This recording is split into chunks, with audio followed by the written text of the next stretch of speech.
야고보서 1장 19절에서 26절까지 말씀입니다. 내 사랑하는 형제들아, 너희가 알지니 사람마다 듣기는 속히 하고 말하기는 더디하며 속내기도 더디하라.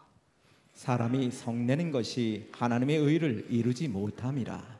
그러므로 모든 더러운 것과 넘치는 악을 내버리고 너희 영혼을 능히 구원할 바 마음에 심어진 말씀을 온유함으로 받으라. 너희는 말씀은 행하는 자가 되고 듣기만 하여 자신을 속이는 자가 되지 말라. 누구든지 말씀을 듣고 행하지 아니하면 그는 거울로 자기의 생긴 얼굴을 보는 사람 같아서 제 자신을 보고 가서 그 모습이 어떠했는지를 곧 잊어버리거니와. 자유롭게 하는 온전한 율법을 들여다보고 있는 자는 듣고 잊어버리는 자가 아니요 실천하는 자니 이 사람은 그 행하는 일에 복을 받으리라. 누구든지 스스로 경건하다 생각하며 자기 혀를 제갈 물리지 아니하고 자기 마음을 속이면 이 사람의 경건은 헛것이라. 아멘. 자기 매력에 푹 빠져 있으면 어떤 일이 생기는가 생각을 해보려고 합니다. 자기 매력, 자기 환상에 빠져 있으면 제대로 사는 것이 아니라 속아 사는 삶을 살게 됩니다. 누구한테 속아요? 자기 자신에게, 자기 환상에 빠져서 사는 꿈속의 삶을 살게 된다는 거죠. 가끔 가다 보면 이런 말을 하는 사람이 있습니다. 난 절대로 화내지 않아. 나 한 번도 화내본 적 없어. 세상에 절대로 화를 내지 않는 사람, 자신은 평생 한 번도 화내본 적이 없다고, 화하고는 거리가 먼 사람이라고 장담하는 사람을 만나시거든. 그 말이 진짜인가 아닌가 확인하는 방법이 없을까요? 있습니다. 아주 간단합니다. 이렇게 한번 해보시면 됩니다. 가만히 그 사람 옆에 가가지고 느닷없이 이렇게 말하는 겁니다. 지금 나한테 화났지? 아니 그 뭐가 아니야. 지금 화나가 있잖아. 얼굴이 딱 그렇게 써 있는데 한번 해보세요. 그러면 그래? 나 지금 화난 것 같아? 이렇게 인정하는 사람 몇 사람 있을까요? 아마 10중 8구는 이렇게 반응할 겁니다. 아니라고 했잖아. 나 절대로 화난 사람 아니라니까. 화를 내면서 이렇게 말할 겁니다. 세상에 화, 분노 이것과 무관한 사람은 아무도 없습니다. 젖먹이 어린 아기도 화낼 줄 압니다. 저 사람은 진짜 화낼 줄 모를 거야. 그렇게 생각이 되는 천사 같은 우리 여성들도 화낼 줄 알까요? 모를까요? 빨리 대답해 보세요. 화낼 줄 모르는 사람은 어딘가 잘못된 사람이에요. 왜냐하면 화를 낸다는 것은 공평하지 않아. 이건 부당해. 라고 하는 감정의 표현이기 때문에 그렇습니다. 세상이, 우리가 살아가는 세상이 누가 봐도 공평하고 누가 봐도 납득할 만한 그런 세상이라면 화내지 않고 살 수 있는 사람 덜어 있을 것이고, 그런 세상을 살면서 화내는 사람은 이상한 사람이죠. 공평하고 부당한 일이 아무것도 없는데 화를 낸다. 이상하지요. 하지만 우리 모두가 알듯이 이 세상에는 불공평이 넘치잖아요. 그러니까 사람들이 화를 내고 화에 못 이기는 거 너무나 당연합니다. 그런데 이 세상을 바라보면서 사람들만 화를 낼까요? 이 세상을 바라보시는 하나님도 화를 내십니다. 분노하십니다. 그래서 심판하시려고 하십니다. 그런데 하나님이 이 세상에서 일어나는 불공평한 일들을 보시면서도 분노하지 않으세요. 가만히 계세요. 그렇다면 여러분 어떤 느낌이 들까요? 그런 하나님을 보면서 야, 우리 하나님 진짜 너그러우시네. 이렇게 좋아할 사람 있을까 묻는 것입니다. 2차 대전이 끝난 후에 유럽에서 많은 사람들이 믿음을 버리고 교회를 떠났습니다. 전쟁을 통해서 수많은 사람들이 고통당하고 죽었기 때문입니다. 실제로 전장에서 싸운 군인들보다 수백만의 유대인들을 비롯한 전쟁과는 아무런 상관이 없는 민간인들이 더 많이 희생을 당했습니다. 선량한 사람들이었어요. 열심히 자기의 삶을 살던 사람들이었어요. 그 당시 사람들이 교회를 떠난 이유는 이와 같이 억울함과 선량한 사람들의 고통에 대해서 하나님이 아무 일도 하지 않으셨다는 거예요. 그 엄청난 전쟁에서 하나님의 목소리를 직접 들어본 사람이 없어요. 그 엄청난 전쟁을 일으키는 사람을 처벌하시는 하나님을 본 적이 없는 거예요. 사람들은 하나님이 공평하신 분이라 그렇게 믿고 살았습니다. 세상의 불공평함, 억울함을 보시면 진노하실 줄 알았습니다. 그런데 온 세상이 고통 가운데 있고 무엇보다 더 자신들이 억울하게 고통당할 때 하나님이 계신다는 것을 느끼지를 못한 거예요. 실망했습니다. 그래서 공의의 하나님?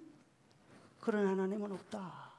이렇게 하면서 많은 사람이 교회를 떠나갔습니다.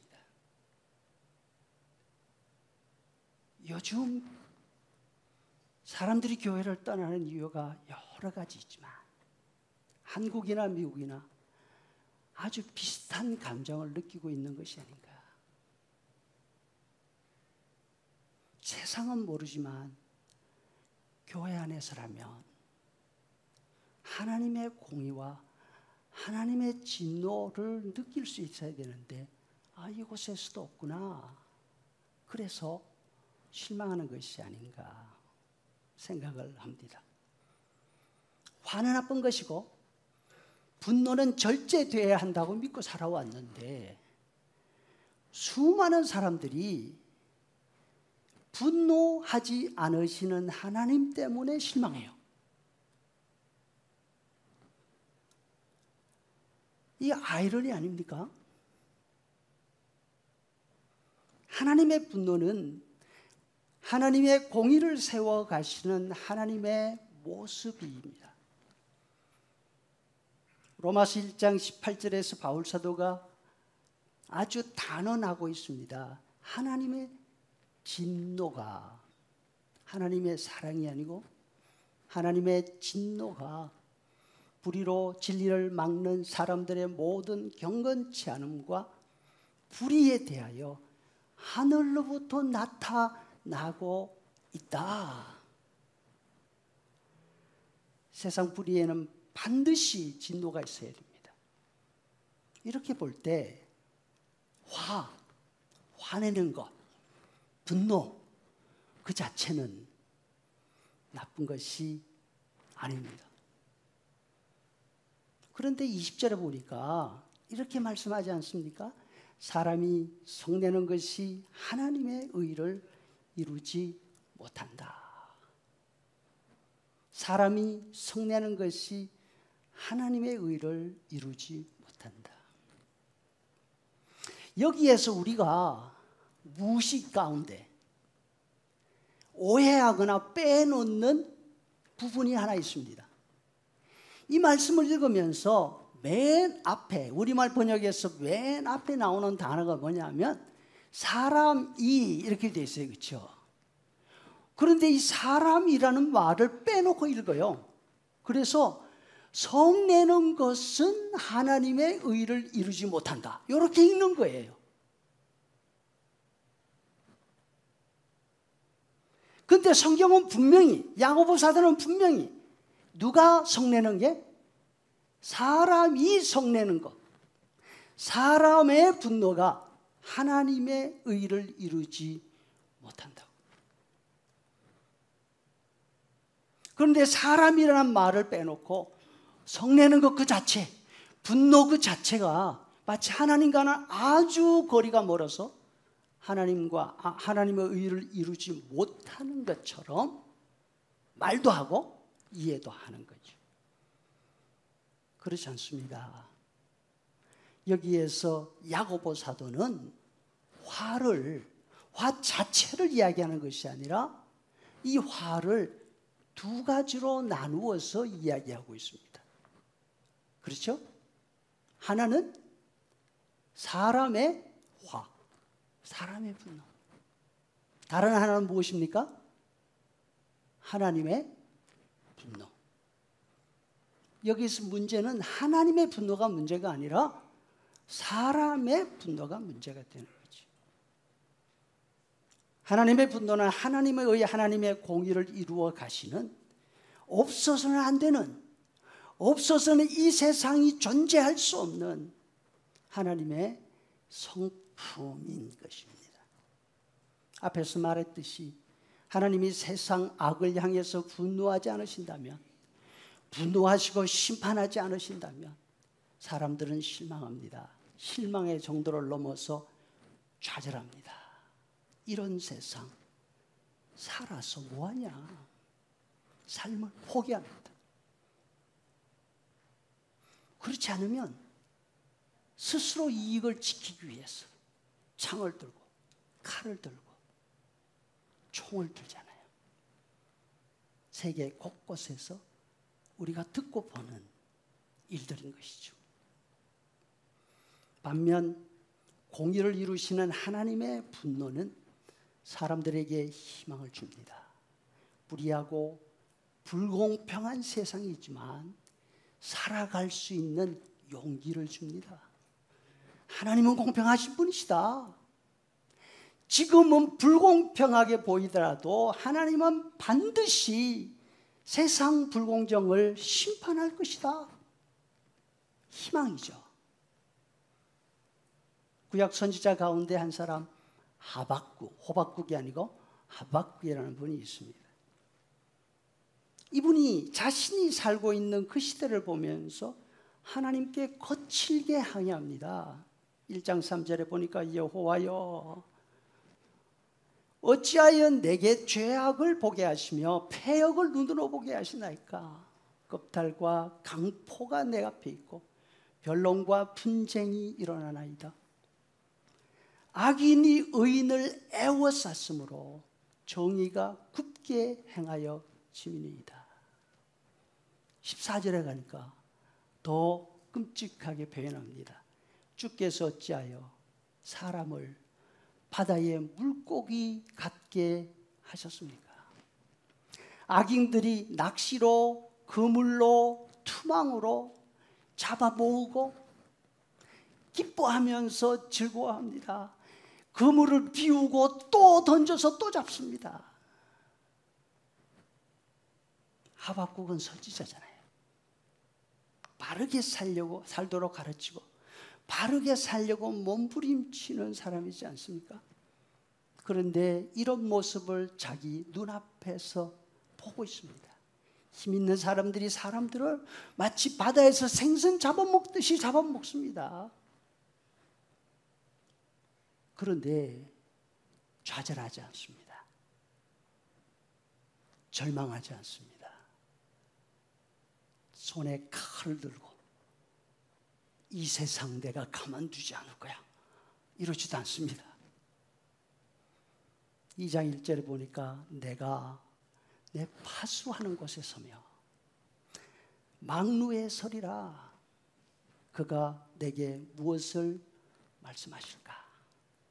내가 기다리고 바라볼 것이다. 아멘. 귀한 여러분들, 세상 악함을 보시면서 실망하거나 낙심하지 말고 하나님을 바라보실 수 있기를 축복합니다. 다시 말합니다. 하나님의 분노는 의로운 사람, 의롭게 살려고 애쓰는 사람들에게 두려움이 아니라 힘을 줍니다. 용기를 주고 위로를 주는 줄로 믿습니다. 이게 하나님의 분노예요. 그와 반대로 사람의 분노가 있습니다. 사람의 분노는 하나님의 분노와 다릅니다. 하나님의 의, 하나님의 공의를 이루지 못합니다. 여기서 이루지 못한다고 하는 말의 뜻은 아무리 노력해도 아무리 수고해도 그것 가지고는 안 된다는 뜻이에요. 여러분, 내가 가지고 있는 분노는 하나님의 분노입니까? 아니면 사람의 분노입니까?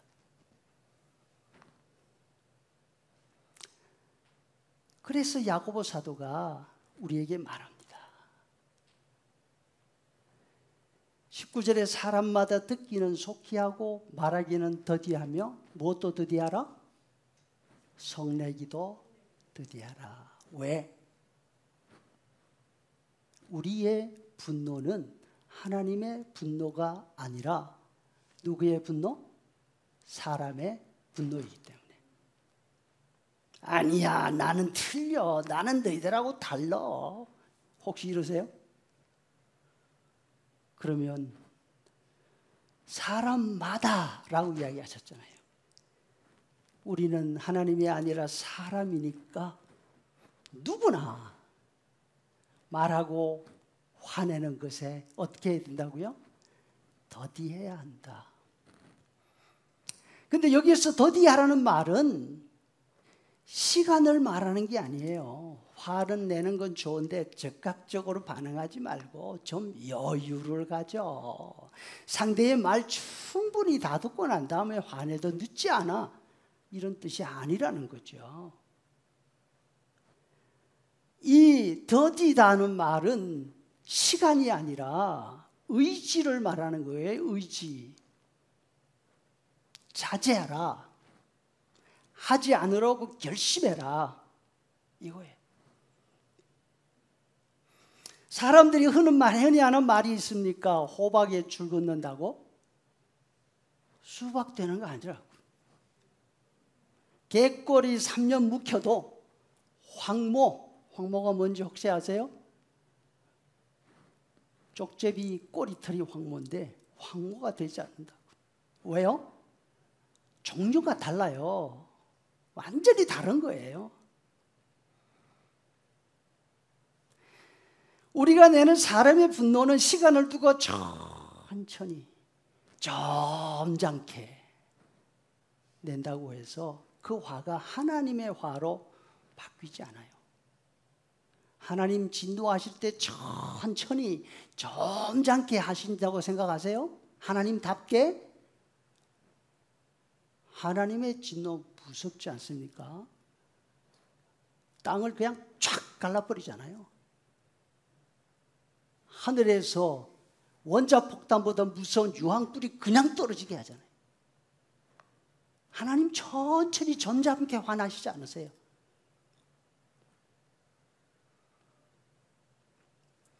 사람의 분노는 어떤 형식으로, 어떤 모양으로, 어떤 속도로 일어난다 하더라도 세상을 정의롭게 하지 못해요.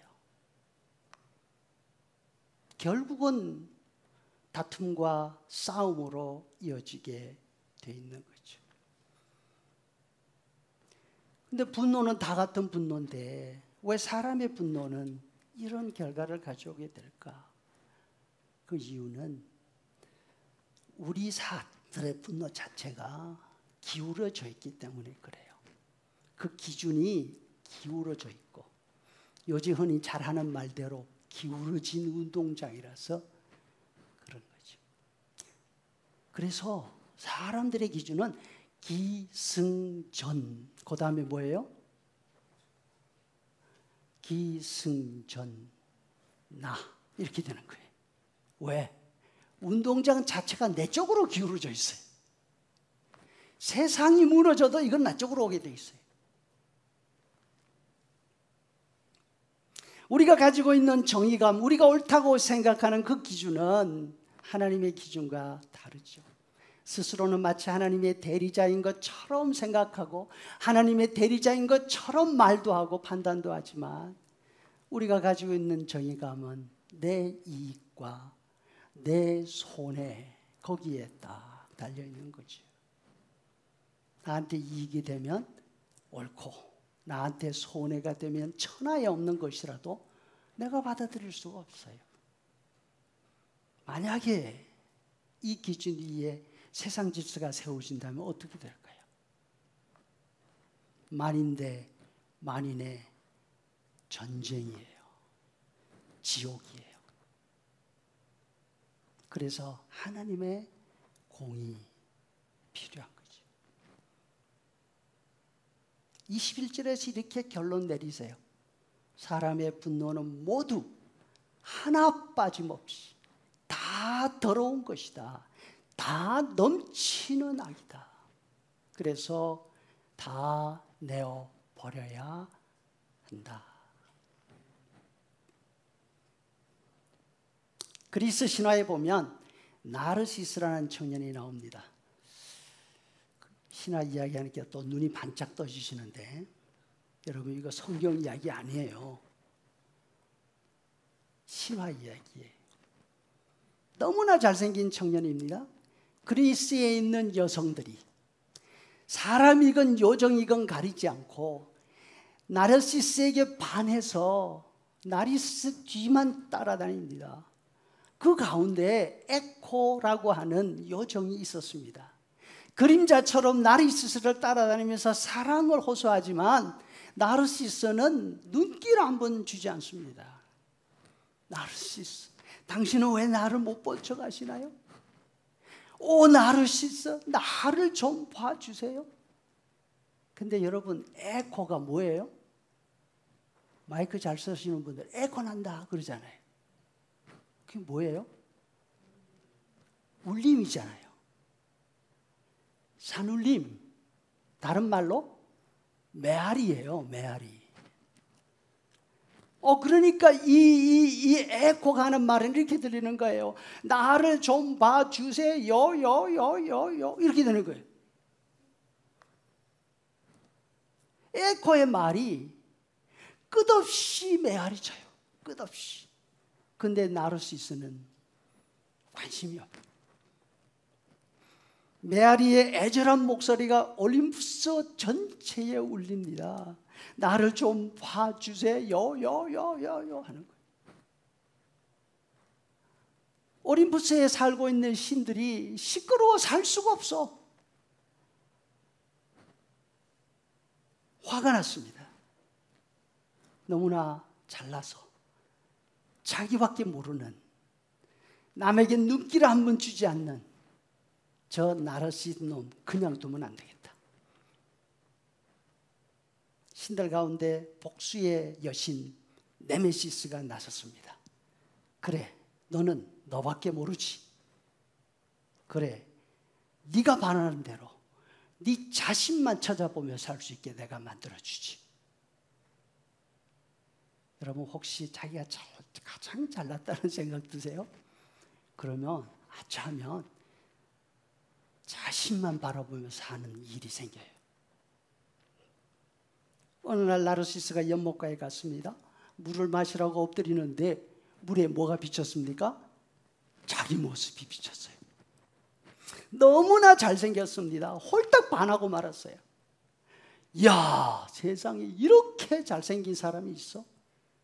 아무리 봐도 온 세상 여성들이 다 반할 수밖에 없는 그런 인물이에요.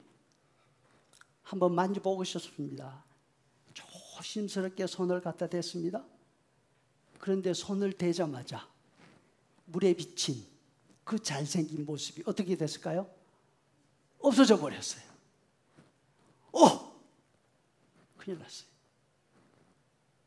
언제 다시 나타나나 기다리고 있는데 물이 잔잔하니까 다시 그 아름다운 모습이 싹 나타나요. 아주 더 조심해서 다시 한번 무리의 손을 살짝 댔습니다. 순간 어떻게 됐습니까? 없어져 버렸어요. 너무 안타까워. 나르시스는 생겼다 없어졌다 생겼다 없어졌다는 그 모습에 안타까워서 물가를 떠날 수가 없었어요. 애를 태우던 나르시스가 입맞춤이라도 한번 해보려고 물 위에다가 입을 갖다 대는 순간 어떻게 됐을까요? 물에 빠져 죽고 말았어요. 감동 안 되시네. 예, 이거는 신화니까. 너무 빠져들어서 오해할까 말씀드리는데 성경 이야기 아니고 신화 이야기. 시간이 지난 후 그곳에 꽃이 한 송이 폈습니다. 사람들이 그곳 이름을 뭐라고 붙였습니까? 나르시스. 꽃잎이 이중으로 되어 있는 노란색. 요새는 하얀 것도 있고요. 밑에는 하얗고 위에는 노란 것도 있고요. 여러 개 많지만 원래는 노란 꽃 수선화인 거지. 너무나 잘생기고 아름다운 나르시스가 죽은 이유는 그것이 자기 모습인 줄도 모르고 자기 사랑에 빠져서 물속에 비친 자기 자신의 모습을 자기 자신인지 모르고 거기에 반해서.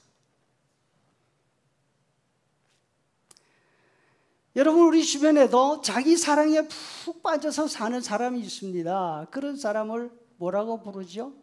나르시스트, 자도취자 이렇게 불러요. 이 사람의 특징은 온 세상이 자기를 중심으로 돌아가요. 온 세상이 자기를 중심으로 돌아가지 않으면 화가 나요. 미쳐요.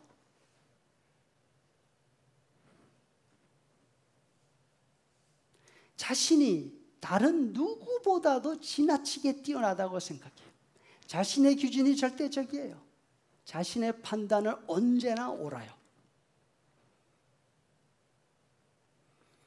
나르시시즘, 자기애, 이것은 성경에서뿐 아니라 세상 신화에서도 이게 사람의 본래 모습이라고, 이게 사람의 본질이라고 그렇게 말하고 있습니다. 세상에 자기밖에 모르는 사람 있어요. 먹을 것이 있어도 자기 입만 입이에요. 근데 먹었으면 그냥 가면 되는데 먹다가 배부르면 또 싸가요. 함께 여행을 하면요, 언제나 맨 앞자리 혹은 가장 편안한 자리는 자기 자리예요. 다른 사람이 앉으면 왜 여기 앉았어? 나가 이래요. 어린아이가 있어도 배려가 없어요. 노인이 있어도 배려가 없어요. 여러분, 이런 사람하고 같이 살고 싶죠?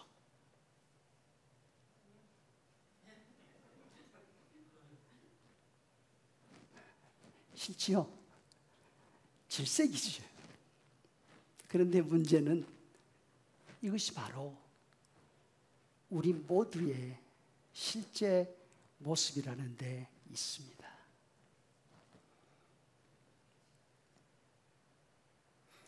야고보 사도는 나르시스의 연못 말고 우리의 진짜 모습을 볼 수 있는 거울을 말씀해 줍니다. 이 거울에 자신을 비추면 몽상 같은 자기 사랑에 빠지지 않고 자신의 진짜 모습을 보게 됩니다. 그 거울이 무엇입니까? 이 거울은 우리를 자유롭게 하는 거울입니다. 25절에 보니까 자유롭게 하는 온전한 율법을 들여다보고 있는 자. 자유롭게 하는 온전한 율법을 들여다보고 있는 자. 그는 그 행하는 일에 복을 받으리라. 아멘. 나르시스의 연못은 나르시스의 아름다운 모습만 보여줬습니다. 그 모습에 반하면 거기에 얽매입니다. 죽을 때까지 빠져나올 수 없어요. 만지고 싶지만 만질 수가 없잖아요. 왜? 그거 실제가 아니니까. 그거는 허상이니까. 여러분, 세상에서 내가 가장 잘난 것처럼 자꾸 느껴지십니까? 실제가 아니에요. 허상이에요, 허상. 거기에 빠져 있다가는 자기도 죽고 다른 사람 다 죽여요.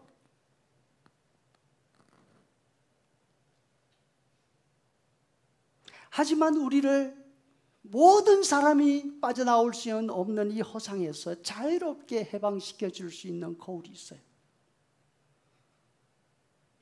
그래서 자신의 진짜 모습, 자신의 잘못된 것을 보고서 더럽고 추한 모습을 버릴 수 있게 해주는 거울. 그런데 그 거울을 들여다보면서도 자신의 진짜 모습을 보지 못하는 사람을 야고보가 어리석은 여인으로 비교합니다. 거울을 가진 여인이에요. 요새는 타겟에 가보면 2불짜리 거울도 천지에 있더라고요.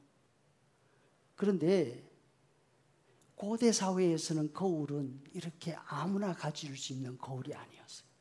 아시잖아요. 백설공주 이야기에도 보면 세상에 거울 들고 있는 사람은 딱 한 사람이에요. 누구? 왕비. 왕비 외에는 거울이 없어요. 귀부인들만 가질 수 있는 그 보물을 가진 여인이에요. 귀부인이죠. 그런데 그 귀한 거울을 가지고 있으면서 거울에 비친 자신의 모습을 봅니다. 근데 거울을 왜 보십니까? 거울 보면서 자신의 미모를 감상합니까? 그렇지 않으면 혹시 이렇게 나갔다가 사람들한테 창피당하는 거 아니야? 그것 때문에 거울 봅니까? 혹시 자기 얼굴을 거울에 비춰보면서 세상 잘생겼네, 나라도 반하겠네, 이렇게 생각되시는 분들 있으세요? 없죠? 왜냐하면 중증이에요. 가서 상담 받으셔야 돼요.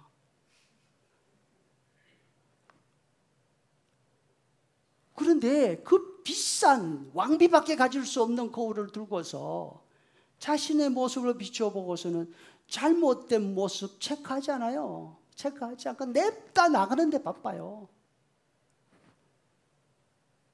그럴 거면 거울 왜 봅니까? 그 비싼 거울 왜 가지고 있습니까? 지금 야고보가 우리 보고 그거 이야기하는 거예요. 그 모습이 우리 모습이라고. 왕비 거울보다 더 비싼 거 우리 가지고 있잖아요. 성경이 있잖아요.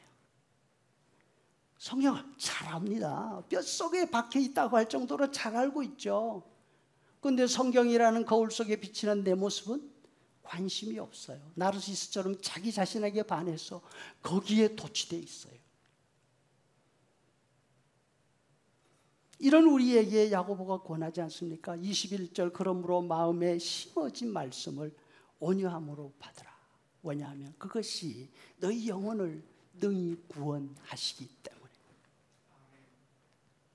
아멘 하셔야 되는데 아멘.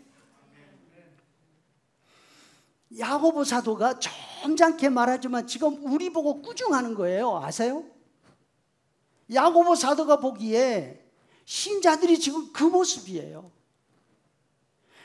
야고보 사도가 보기에 신자들은 성경을 모르는 사람들이 아니에요. 특별히 유대인들이잖아요. 유대인들이고 유대인으로 태어났어요. 4살부터 성경을 읽기 시작해요. 13살이 되면 놀라지 마세요. 구약 성경 전체를 암송해요. 그래서 뭐라고 말하는가 하면 말씀이 마음속에 뿌리 박혀 있는 거라고.